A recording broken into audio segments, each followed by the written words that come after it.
Ahí está. Ahora sí. Buenos días a todos. Bueno, estamos iniciando en el día de hoy la última unidad temática de la Cátedra Instalaciones 2, que es protección contra incendio. Esta unidad temática es de vital importancia, sobre todo en edificios de complejidad y donde funcionalmente tienen que alojar y abarcar una gran cantidad de población temporal o atemporal.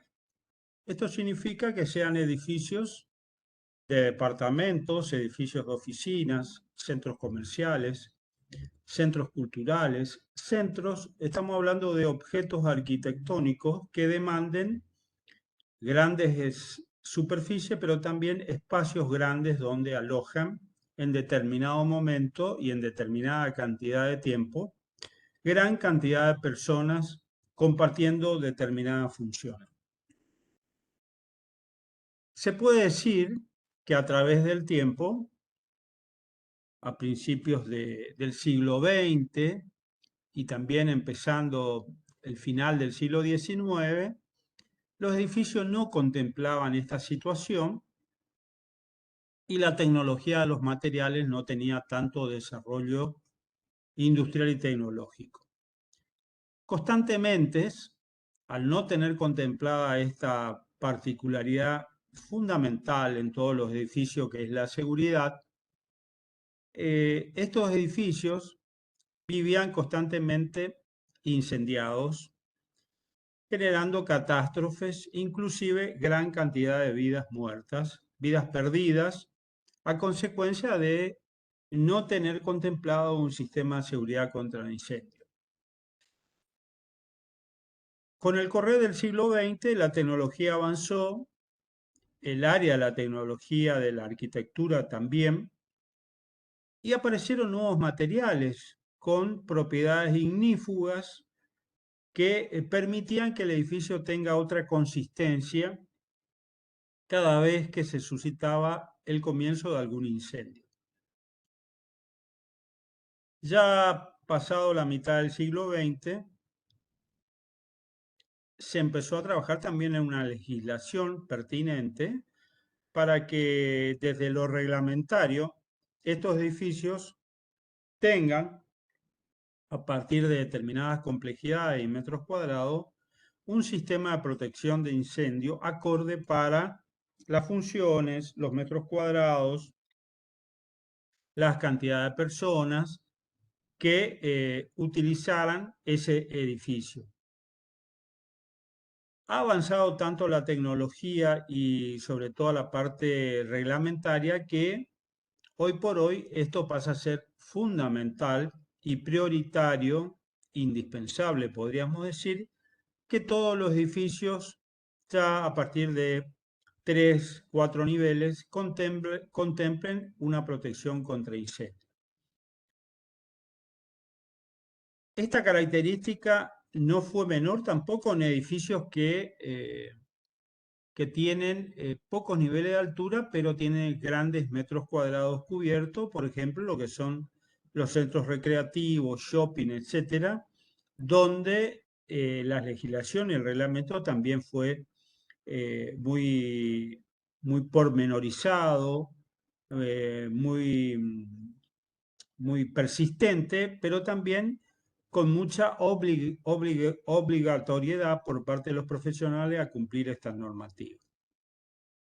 En protección contra incendio, nosotros tenemos que hablar de tres grandes grupos que conforman lo que es esta unidad temática protección contra incendio. Lo vamos a ver tanto en esta clase, lo podemos ver en todo lo que es bibliografía acorde que trata esta temática y también los reglamentarios. Y siempre nos vamos a encontrar con estas tres etapas que el arquitecto, cuando esté diseñando el edificio, tenga que tener esa noción sistémica de qué elementos y qué situaciones tiene que tener en cuenta a la hora de proyectar un edificio que contemple este sistema de protección contra incendio. El primero es prevención, el segundo es detección y el último es extinción. Acá hay situaciones que se pueden evaluar desde el momento del proceso proyectual. Es decir, que desde el inicio creativo de un edificio de estas características, ya el arquitecto va teniendo en cuenta estos puntos importantes que el reglamento lo exige. La misma palabra me lo está significando, que es la prevención.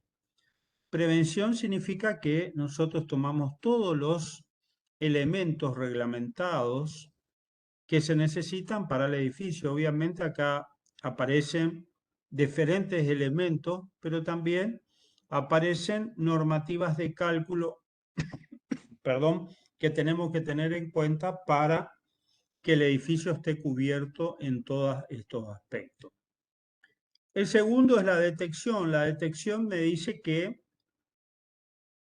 probablemente yo cumplí con todo lo reglamentario que me pidió la prevención, pero ya con el uso del edificio, el, el recorrido que tiene el edificio de uso por parte no solamente de la antigüedad que va teniendo el edificio desde el punto de vista material, sino también el uso por parte de las personas a través del tiempo, el edificio tiene un desgaste, digamos.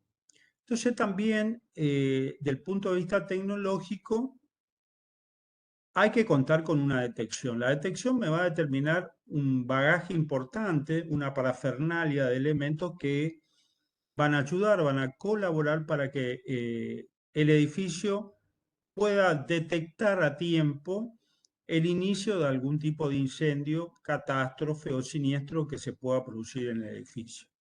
Es decir, uno es el antes, el otro sería la prevención, el antes y la detección también, y el otro sería la extinción. La extinción es porque ya empezó a producirse, a desarrollarse un incendio, y ahí aparece lo que es la extinción y aparece también una normativa, aparece una legislación y aparece toda la parte tecnológica de cálculo que tenemos que tener en cuenta para que hay que extinguir el edificio de esta gran amenaza que es la presencia de fuego. Acá aparecen dos objetivos fundamentales, que primero es salvaguardar el cuidado de las personas que habitan el edificio permanentemente o circunstancialmente, y después el bien patrimonial, el bien físico, que es el propio edificio.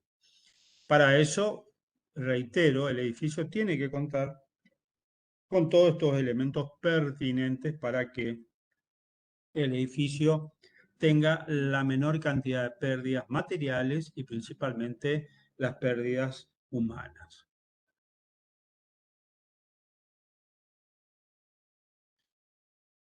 Acá aparece un poco como corroborando aspectos generales que tiene el fuego y el hábitat. La protección contra el fuego en un edificio debe tomarlo confiable al azote del fuego, el arquitecto y la protección contra incendios. Aparece, obviamente, el edificio está dentro de una trama urbana, es consumido, es habitado por personas, y aparecen determinadas situaciones más de carácter social, porque el inicio del fuego está presente e incide sin ninguna distinción de clases sociales. O sea, ocurre en edificios de las clases altas, de las clases medias y también de las clases carenciadas, la clase pobre que no tiene una vivienda digna y que tenga todos los elementos materiales y los elementos de prevención contra incendios. Entonces también hay que tener no solamente un punto de vista de cuidado por parte privada y particular, que son los que realizan estos edificios, sino que también tiene que haber una presencia del Estado sea una intendencia, una provincia, la propia nación, de tener también un cuidado de protección a toda la población. Es decir, se incendia un edificio, tiene que, obviamente tiene que hacerse cargo de los propietarios y de todos los elementos que tienen considerados para la protección contra incendio. Pero también aparece acá la necesidad de otro actor importante en estas circunstancias límites, que son los bomberos, el cuerpo de bomberos, que todas las ciudades, todas las localidades de la Argentina tienen que tener un cuerpo de bomberos, en función de la complejidad de la escala urbana que tiene esa ciudad o esa localidad. Y ahí hay un trabajo mancomunado en conjunto, que lo vamos a ver durante esta clase, que tiene que tener todo lo que se prevé del punto de vista de protección contra incendio en un edificio y la consonancia de funcionamiento que hay que tener con bomberos en el transcurso de una situación de esta característica. El otro punto que habla de las pérdidas de vida, bueno, obviamente fue, como dije al comienzo de esta clase, a fines del siglo XIX, principio del siglo XX, no había un desarrollo en los aspectos jurídicos y tecnológicos de lo que era este punto importante. Entonces todo era un efecto de prueba y error, hasta que se generó una estadística bastante eh, devastadora y negativa de la cantidad de personas que iban muriendo en todo el mundo a consecuencia de estos edificios no preparados para el incendio. Y es allí donde aparecen las instrumentaciones legales y tecnológicas que se fueron avanzando a través del tiempo, porque hasta el día de hoy se sigue aportando esta impronta tecnológica, pero también la legislación en todo el mundo se fue agregando particularidades mucho más importantes, pero haciendo que este sistema tenga su complejidad y hoy por hoy ya forme parte de una especialización profesional en lo que es la formación de los profesionales. También esto tuvo una incidencia desde el punto de vista proyectual de que los edificios en altura no estaban debidamente diseñados, todo lo que eran los elementos de escapes. Constantemente eh, eran insuficientes, escapes o salidas, podríamos decir, obstruidas, mal señalizadas, con objetos personales. Y después aparece también el factor humano, como lo denomina, que son las limitaciones personales. Y ahí aparecen personas mayores o personas con incapacidades varias, en lugares cerrados que no tienen ventilación y que generan pánico. Es decir, también podríamos decir que no todos los seres humanos tienen condiciones naturales y racionales cada vez que están en una situación límite de su propio peligro.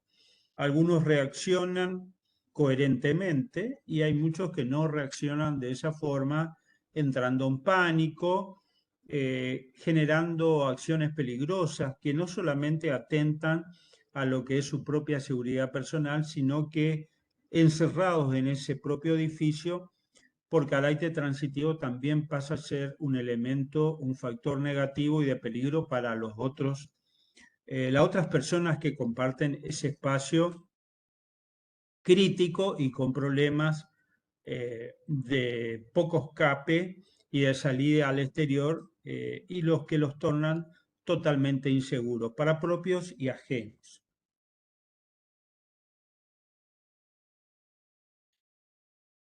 El fuego, porque estamos hablando de lo que es el fuego para dar un carácter general, los comportamientos y características, porque también esto avanzó tanto, como dije recién, que hasta se llegó a definir qué tipo de fuegos. Es decir, no es el mismo fuego producido por el calentamiento de una instalación eléctrica totalmente colapsada, que también produce electricidad, pero hay comportamientos físicos, conceptos físicos que están totalmente superados porque la tecnología está rebasada y no fue calculada debidamente o la instalación fue debidamente sometida a un exceso del uso, generando un incendio. Pero también pueden aparecer incendios propios de personas que generan algún tipo de actos peligrosos, la utilización del fuego en la cocina, braseros, elementos de calefacción que no estén en debidas condiciones de mantenimiento, también generan principio del fuego. Y el fuego me genera a su vez en su progresión física de desarrollo diferentes situaciones, todas peligrosas obviamente, como pueden ser detonaciones, explosiones, y que van avanzando sobre elementos, diferentes componentes de lo que es la envolvente del edificio. Sabemos muy bien que el edificio lo podemos corporizar, materializar con diferentes materiales heterogéneos. Tenemos ladrillos, tenemos revoque, tenemos hormigones y tenemos muchos elementos orgánicos. Orgánicos son los propios que tomamos de la naturaleza, por ejemplo, las maderas. La madera es un elemento altamente combustible. La tecnología avanzó también generando pinturas ignífugas que protegen la madera hasta determinadas condiciones de avance del fuego en determinado tiempo de duración. Pero históricamente las maderas estaban en estado puro, tampoco había un desarrollo importante de pinturas de protección como barnices, impregnantes varios, es decir, que la madera prácticamente estaba en condición natural, muy seca, y en algunos casos maderas que con poros abiertos donde había mucha presencia de oxígeno. Elementos propicios para desarrollar un incendio de características mayores. Acá en las definiciones, para entrar un poco más en tema, aparecen, por ejemplo, vamos a encontrarnos con palabras como combustión, incandescente, con llama, con detonación, explotación. Incandescente es cuando la misma llama adquiere un color rojo, pasa a blanco, porque fue sometido a altas temperaturas, especialmente el carbón y los metales. Emite radiación electromagnética en el espectro visible a partir de cierta temperatura. Y acá se abre todo este universo de análisis donde aparecen diferentes elementos. No es lo mismo cuando empieza el fuego a partir de una materia, un material tan combustible como es la madera en sus diferentes tipos y conformaciones. Diferente también es el fuego producido a través de los combustibles de origen del petróleo. Aparecen también algunos minerales que tienen esta característica y en el peor de los casos aparecen una combinación de sustancias orgánicas y sustancias inorgánicas. Todo lo que es orgánico, sabemos muy bien que de la naturaleza, por ejemplo, la madera. Y lo inorgánico es lo que sale de la producción de un laboratorio, como son todos estos elementos bituminosos, las pinturas, las naftas, los combustibles en sus diferentes formas y características particulares, pero también aparecen elementos gaseosos, el gas, algunos líquidos. Generan realmente un combo explosivo en todo sentido y que cobra mayor envergadura y mayor complejidad aún. Entonces, a partir de estas situaciones críticas, todas obviamente, se puede hacer una clasificación de los fuegos por los servicios de seguridad. Esto que nosotros empezamos a hablar, a conocer en este momento, es un común denominador en todo el mundo. Es decir, que todo este análisis crítico que presentamos hoy es también común a todas las naciones, porque inclusive desde Naciones Unidas y los centros de salud hay convenios internacionales que se avienen a estos tratados internacionales de cooperación. Argentina forma parte en todos estos tratados, entonces comparten las legislaciones. Prácticamente se podría decir que hay un reglamento madre que rige en cada uno de estos países que forman parte de este gran cuerpo a nivel mundial. Bueno, dentro de estas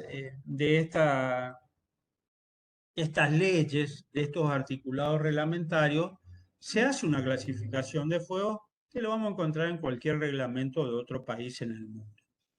Aparecen los fuegos de materiales sólidos, orgánicos, inorgánicos, fuegos de cuerpos grasosos, hidrocarburos, pinturas, fuegos de materias eléctricas y gaseosos, y fuegos de materiales metálicos, sodio y magnesio. Esto nosotros vamos a hacer un análisis pormenorizado, sectorizado, lo analizamos individualmente, lo estamos desgranando el problema, pero esto en la realidad puede ocurrir todo a la misma vez y probablemente en el mismo espacio y tiempo, lo que genera aún mayor complejidad y dificultad a la hora de poder disminuir y extinguir un fuego por completo cuando hay una combinación bastante compleja como la unión de todos estos elementos de diferentes materiales combustibles. Entonces, la situación, a pesar de que, reitero, ha avanzado desde el punto de vista reglamentario y tecnológico, siempre aparecen situaciones que tienen mucho porcentaje del factor humano. Es decir, probablemente el edificio desde el inicio y el comienzo de su uso y habitabilidad, el edificio era nuevo, pero con el transcurrir del tiempo empieza a sufrir un periodo de desgaste, de uso bien intencionado o mal intencionado por parte de la población que lo habita y lo usa, pero hay un elemento importante que también es recurrente para el resto de un objeto arquitectónico, que es el mantenimiento del edificio en todos sus aspectos. Y este también acá en esta familia aparece este miembro importante que es la seguridad contra el incendio, que también tiene un reglamento que me va indicando que en determinado periodo hay que hacer el mantenimiento correspondiente para que todos estos elementos de prevención, de detección y de extinción estén calibrados precisamente al momento de suscitarse el hecho que probablemente esté bien atendido o mal atendido, porque también hay algunos edificios que prácticamente tienen un porcentaje alto de inteligencia, donde está todo automatizado, está todo informatizado. Pero hay muchos edificios que tienen un sistema mixto, donde una parte está automatizada, pero hay otra que está eh, en modo manual, es decir, que dependen de las personas de mantenimiento. Y hay otros edificios que dependen exclusivamente de el accionar de las personas encargadas para estos elementos de seguridad contra incendios. Son los edificios que no tienen ese presupuesto para hacer el aporte, tienen los elementos mínimos, pero para que se utilicen en tiempo y forma tiene que haber una persona encargada. Y el otro punto que también hay que tener en cuenta es que las personas que habiten permanentemente o circunstancialmente en el edificio tengan un sistema de ejercicios de simulacro, es decir, también las personas en cada uno de los niveles, imaginémonos un edificio, un organismo público, un ministerio, por ejemplo, que hay cientos de personas de muchos pisos, en cada piso tiene que haber varios integrantes con un grado de liderazgo que tengan una forma de ordenar las personas que están viviendo en ese piso para la evacuación y también tener el adiestramiento, el entrenamiento correspondiente para la utilización correcta de los elementos de extinción, que pueden ser las bocas de incendio, los matafuegos o extintores manuales y sobre todo liderazgos de conducir a aquellas personas que no tienen una motricidad fina o no son conscientes de sus actos cuando están en una situación de pánico y no pueden controlar sus hábitos o determinados movimientos personales. Entonces, ese también es la función y la obligación que hay que tener de los líderes que comandan eh, los lugares de escape y cómo movilizar a las personas. Esto se trabaja, esto se prevé, se planifica y se capacita a las personas. Esto no es un acto instintivo informal que puede ocurrir de alguna persona que esté muy atenta o tenga esa capacidad rápida e instintiva de realizar. ¿No? Esto tiene que estar debidamente calculado, previsto, capacitado, entrenado, etcétera, para que realmente, principalmente, no haya pérdidas humanas y tampoco, en el mejor de los casos, tampoco haya pérdidas materiales o si las hay, que tengan el menor porcentaje posible. Entonces, la protección, habíamos dicho que está en la prevención, la detección y la extinción. Y acá en la prevención aparece un poco lo que tenemos que tener en cuenta cuando nosotros estamos proyectando. Primero aparece lo estructural en el ítem A, que me dice materiales de hormigón armado, madera y acero. Podemos decir así a comienzo de la introducción a esta clase que el hormigón armado es un material por excelencia, podríamos decir, con mucho porcentaje de capacidades ignífugas ante la presencia del fuego en sus diferentes características y formas. Los grandes edificios tienen un porcentaje elevado de hormigón armado que hacen que el edificio esté resguardado por un tiempo prudencial a los efectos severos que produce el fuego. Es decir, edificios de alta complejidad no pueden ser extinguidos mediante el accionamiento de los elementos propios del edificio o el accionamiento de bomberos en un par de horas, pocos minutos. Y algunos edificios muy complejos que les puede llegar a apagar el fuego 2 días. Y el material también puede llegar a colapsar en ese tiempo si el accionamiento inmediato, precoz y óptimo de los bomberos no llega, el material a la larga también entra en un estado de colapso. Pero inicialmente podemos decir que el material de hormigón armado es el material por excelencia cuando se inicia el fuego y el mismo empieza a tomar determinada estatura. Después aparece la madera. La madera, vamos a encontrarnos con diferentes tipos. Nosotros estamos en una región que hay muchas maderas, de maderas blandas, maderas semiduras y maderas duras. En ese rango vamos a ver maderas, por ejemplo, blandas como los pinos, maderas que vienen de conífera, donde una particularidad es que tienen poca resistencia a la acción del fuego. Si ustedes ven una madera de pino, una madera que se ve las vetas, no es una madera homogénea desde el punto de vista de sus propias vetas, entonces es una madera que tiene intersticios moleculares en su interior. Cuando ya entramos en las semiduras, la cosa cambia, donde aparecen lapacho, aparecen una cantidad de maderas de esa característica, la cosa ya tiene, el fuego no le resulta tan fácil penetrar en la propia masa molecular de estas maderas. Y después las maderas duras, que son los quebrachos, los algarrobos, los burundai, prácticamente el fuego tarda mucho, mucho tiempo en poder llegar al propio interior, al propio núcleo de la madera. Eso se debe a que no hay espacios intersticiales entre sus fibras, es decir, es muy compacta la madera y el fuego avanza, y eso también hay que tener en cuenta, cuando hay un porcentaje óptimo de oxígeno. hay siempre un ejemplo muy básico, muy claro, que es decir, una caja cerrada o un sótano, uno quiere prender un fósforo o quiere prender alguna llama, al no haber oxígeno no se puede prender. Una situación analógica pasa con las maderas, es decir, el fuego al no tener un porcentaje de oxígeno en el interior de ese objeto no puede prosperar, queda ahí.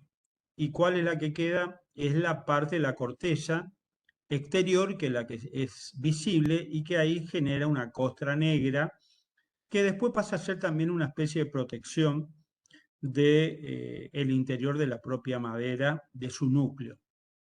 Eso es un poco lo que tenemos que tener en la parte estructural. Después aparece el acero.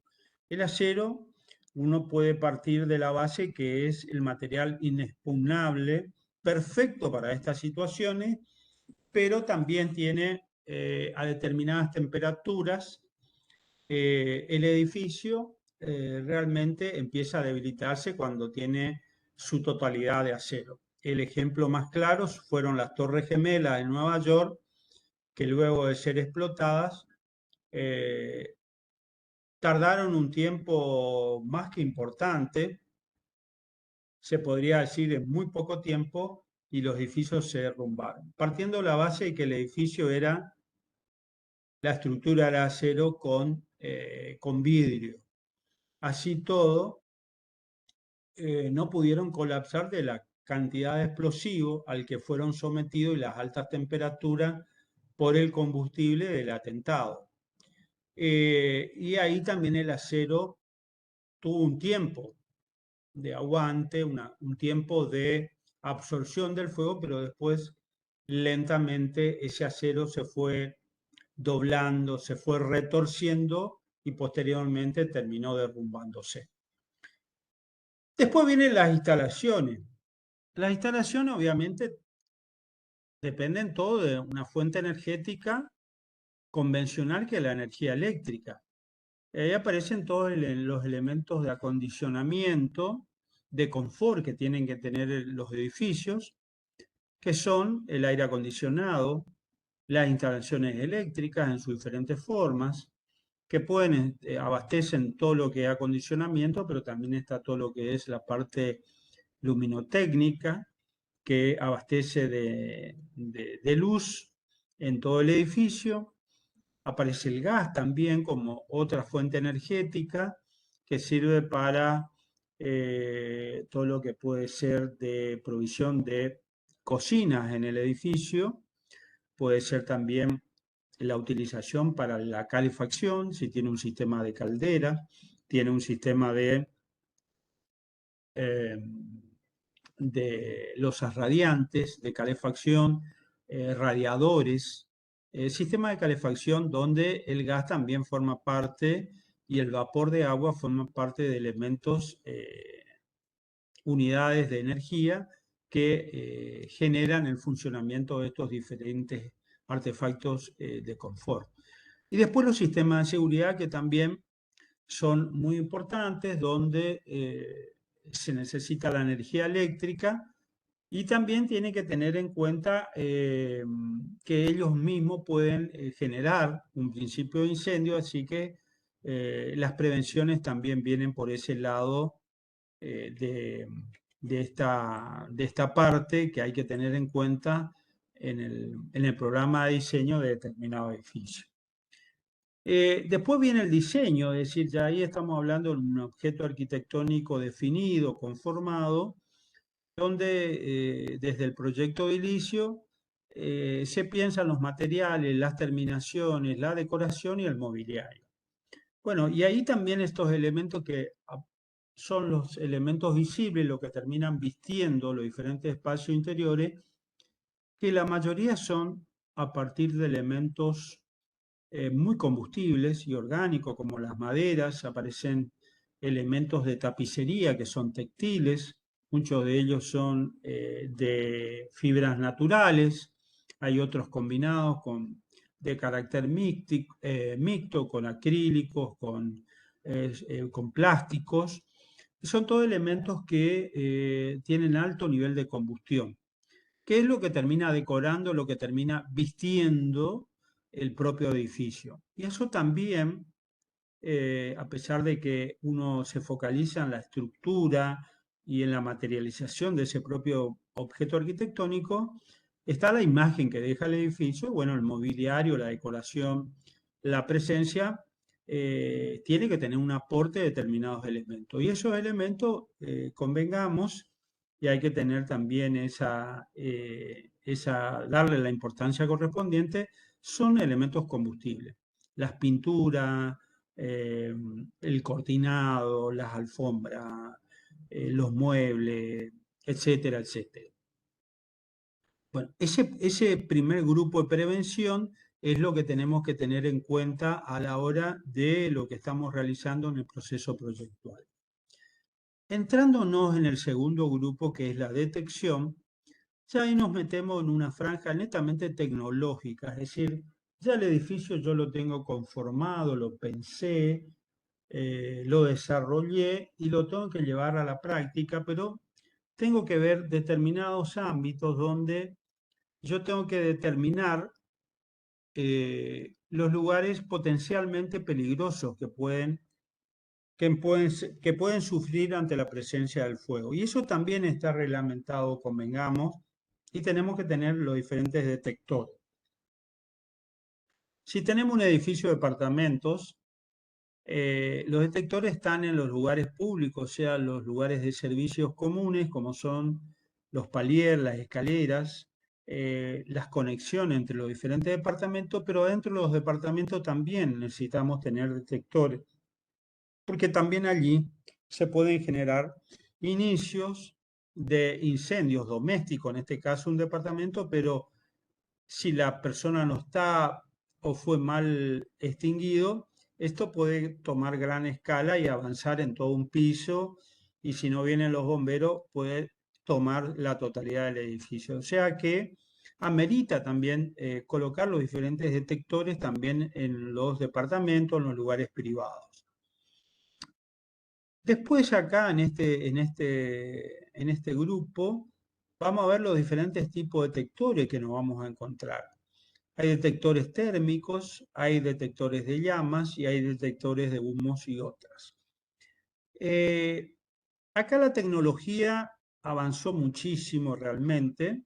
Constantemente aparecen detectores de muchas marcas y muchos tienen muchos atributos diferenciados entre unos y otros que hacen un mayor costo, obviamente, pero también hacen mayor seguridad y cada vez están más desarrollados desde el punto de vista de diseño industrial y de protección.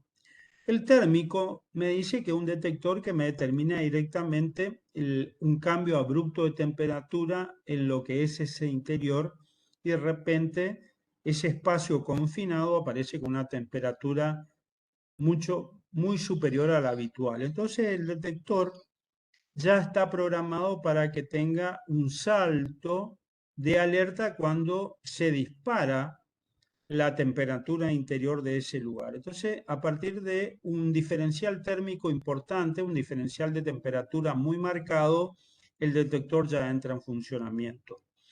Después aparecen los detectores de llama, es decir, probablemente hay, y ahí es donde hay un estudio muy exhaustivo, puede ser que el objeto arquitectónico sea un lugar de estive, de abastecimiento, un lugar de depósito de determinados objetos que no generan un cambio térmico cuando hay presencia de inicio de fuego, sino que inmediatamente generan llama.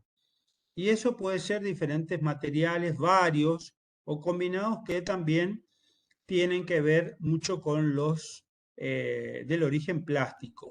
Y ahí donde engancho con el último ítem, que es de humos y otros. Hay determinados materiales, sobre todo hoy por hoy, que tenemos mucha utilización de plásticos, PVC, polipropileno, diferentes componentes, todos del origen del plástico, origen del petróleo, los paneles acústicos, las espumas, no prenden fuego y directamente largan, empiezan en combustión y largan humos. El humo es el que directamente termina matando a las personas porque la combustión de este material se expresa a través de esta forma que es humo. Y eso inmediatamente entra en los pulmones, es lo que termina generando asfixia y la muerte inmediata de las personas. Es decir, esto para que hacer un ejemplo práctico, si se acuerdan, es lo que ocurrió en Cromañón, ese gran disco que generó una catástrofe y que murieron como 200 personas, es por el incendio, por las bengalas producidas en contacto con una media sombra que cubría todo ese gran galpón. Y lo que terminó matando a las personas fueron los humos, los gases que directamente terminaron ahogando y matando a las personas. Se sumó que estaban cerradas también las puertas de escape y demás, entonces eso fue una verdadera tragedia que hasta el día de hoy no tiene sentido y todavía se están explicando, se está buscando explicaciones totalmente inútiles. El otro es la extinción. Bueno, la extinción ya me dice que algo pasó entre la prevención y la detección y de alguna forma u otra se produjo el incendio y el incendio me generó cosas mayores que tengo que tener en cuenta. Y ahí aparece qué elementos yo tengo que utilizar para poder extinguir inmediatamente el fuego. Y me aparece con el agua, que es lo más común, aparecen polvos y aparecen espumas, arena y otro. El agua prácticamente es la que se utiliza en bocas de incendio, rociadores y otros elementos para edificios de departamentos, oficinas, centros culturales, teatros, cines. Se utiliza mucho el agua. Los polvos se utilizan para determinados espacios con funciones específicas, donde es importante rescatar el elemento que está contenido dentro de ese espacio, que pueden ser un laboratorio, una sala informática, un museo, una sala de exposición. Es decir, por ejemplo, en una sala de exposición, que puede haber cuadros importantes, la presencia del agua no ayuda en absoluto, es decir, se extingue el fuego, pero el material allí expuesto prácticamente queda inutilizado y probablemente tenga un alto costo pictórico y realmente eso se pierde en su totalidad. Ahí es donde hay que tener un sistema apropiado, considerado y proyectado de extinción para ese tipo de función. Y ahí es donde aparecen los polvos, eh, que son espumas, polvos varios, son todos muy familiares que están pensados para ese tipo de situaciones. Es decir, si tenemos una sala informática, un centro de computación, el agua ayuda a apagar el fuego, pero prácticamente inutiliza toda la información archivada y guardada en esos ámbitos. Entonces, para eso también la tecnología ha diseñado y ha propuesto polvos y espumas especiales para este tipo de funciones en los edificios. ¿Estamos? Entonces están las espumas, están las arenas, que son elementos que se consideran y otros que la industria fue aportando a través del tiempo. Prevención. Entramos al primer grupo de prevención. Fíjense, nos estamos metiendo en aspectos particulares. Y en la prevención, la protección que tenemos que tener para estructuras, instalaciones, diseños y elementos constructivos. Entonces, en la estructura habíamos hablado de acero, habíamos hablado de madera, habíamos hablado de hormigón armado. Eso ya un poco lo desarrollamos en la placa anterior y aparecen las instalaciones. Las instalaciones aparecen a priori como elementos complementarios que no iniciarían una fuente energética que después se transforma en un fuego, en un incendio. Pero sí tienen una vital importancia. Eso hay que tener siempre en cuenta y sobre todo se ve en la parte eléctrica. Muchas de las veces, y eso se ve mucho en viviendas, en conjuntos de viviendas precarias del tipo Fonavi, donde tienen lo mínimo, lo básico de tomas corrientes, de llaves interruptoras, de lámparas, pero el uso de las personas, muchas de las veces hay viviendas de pocos dormitorios donde hay una familia numerosa y la familia numerosa prácticamente en cada habitación hace un mundo propio. Entonces todos en cada habitación tenemos un televisor, tenemos computadora, tenemos equipos de música y si eso lo habita una mujer, una joven, aparecen las planchitas, aparecen las planchas, aparecen otros elementos que están todos conectados con una zapatilla y esa zapatilla no tiene un cálculo para la entrada a un solo toma corriente de 400 watts como me pide el cálculo. Entonces, ¿qué se genera ahí? Se genera un sobrecalentamiento en la instalación eléctrica para ese tipo de vivienda. Y ahí aparece lo que es el uso intensivo de esa instalación eléctrica que al generar un sobrecalentamiento me termina derritiendo la protección. Esa vaina protectora que tiene el conductor, que tiene una característica de aislante, pero hay lo que se denomina el efecto de Joule, un calentamiento me genera un incendio. Obviamente que este conductor está alojado dentro de un caño plástico o en su defecto un caño de hierro que vienen, pero también hay plásticos de PVC que están aprobados. Pero también, como dije en otros puntos, los materiales tienen un punto de inflexión, un punto desde absorción límite ante determinados requerimientos, en este caso del fuego como energía eh, principal. Entonces, el lugar donde está alojado probablemente tenga un cielo raso madera. Y ahí en más el efecto multiplicador va sin escalas. Eh, Va avanzando el fuego y va absorbiendo y va sometiendo otros materiales también muy combustibles, donde aparecen las cortinas, los colchones, las camas, los muebles de madera, etc. Entonces se termina prácticamente destruyendo toda la vivienda. Entonces, ahí hay un proceso de sobrecarga del cual no están diseñados para absorber esa cantidad exorbitante de electrodomésticos. Estas familias, estos integrantes someten a una instalación eléctrica básica y muchas veces precaria, pero para la utilización de muy pocos electrodomésticos en cada uno de los espacios o habitaciones.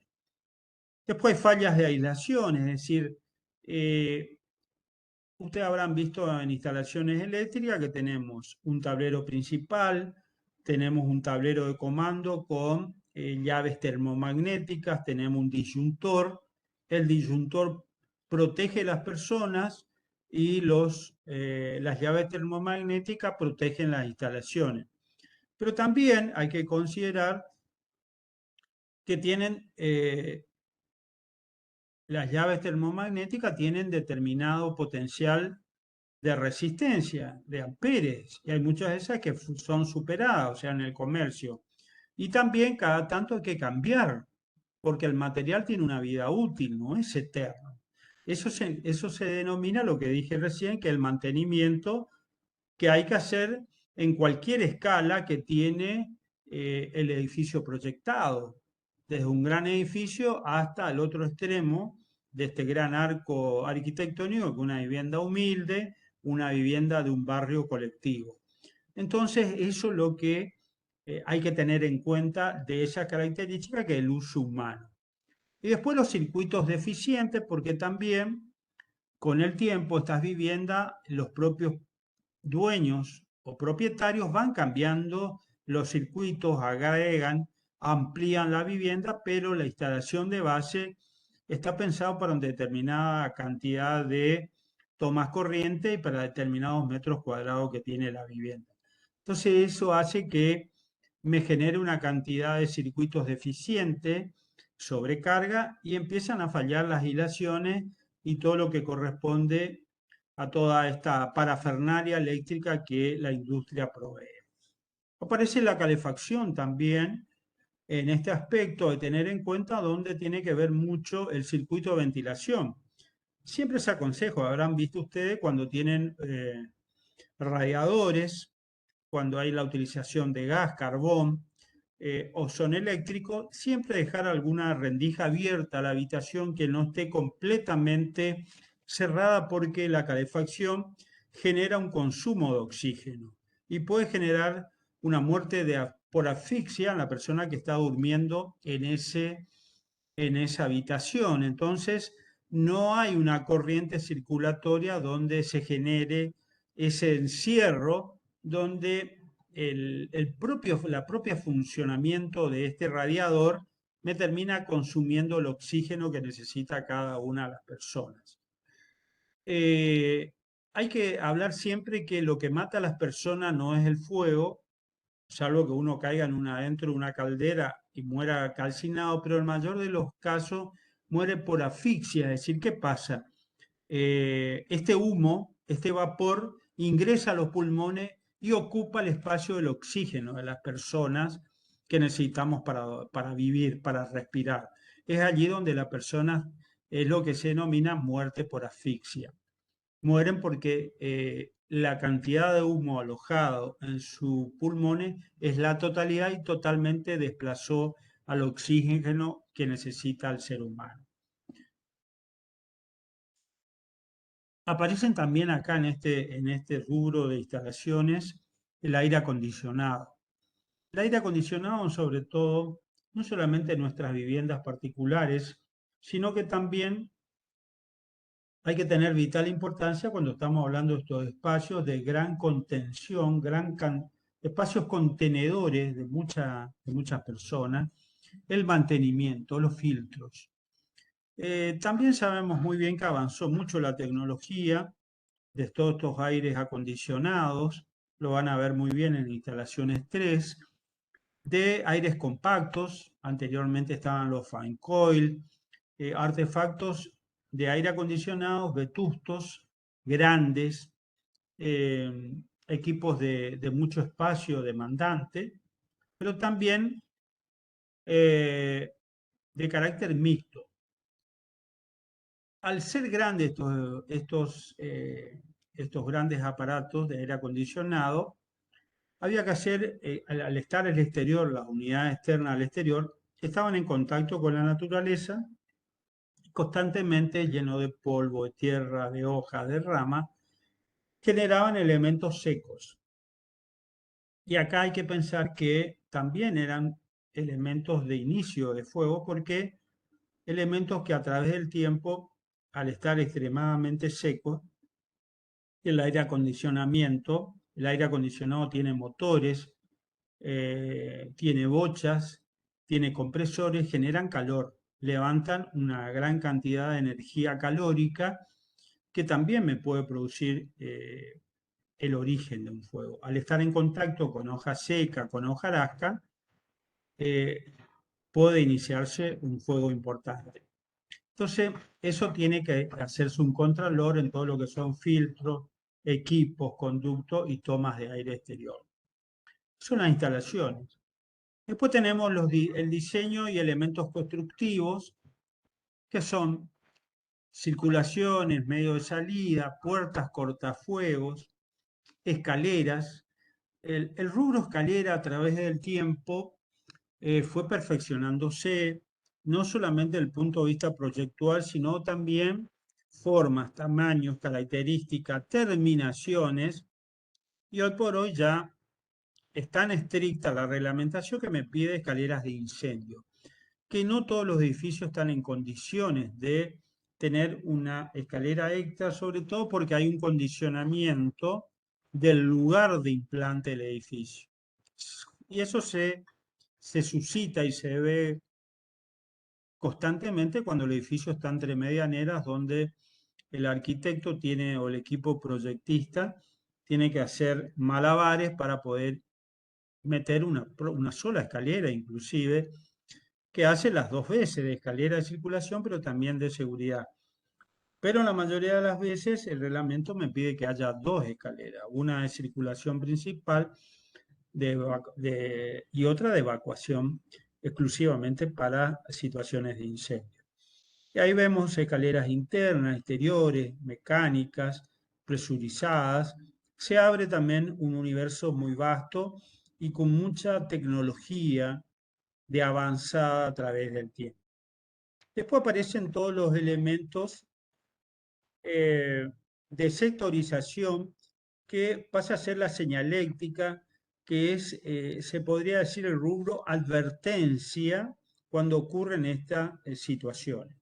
Está la cartelería, están las diferentes sirenas totalmente diferenciadas, sectorización para personas no videntes, sectorización para personas hipoacúsicas que tienen problemas de auditivos, personas con problemas motrices que se manejan en silla de rueda o tienen determinadas ortopedias, prótesis, mejor dicho, que inhabilitan el recorrido natural que puede tener otro ser humano, otra persona que no tenga problemas físicos.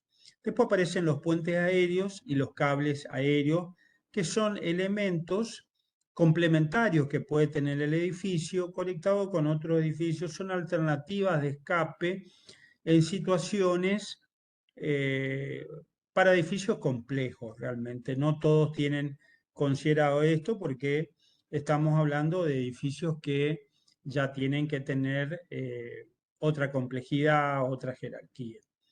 La iluminación de seguridad que tiene que estar presente en todo lo que es ambiente, de circulaciones y de señalizaciones. Bueno, voy a detener acá un rato.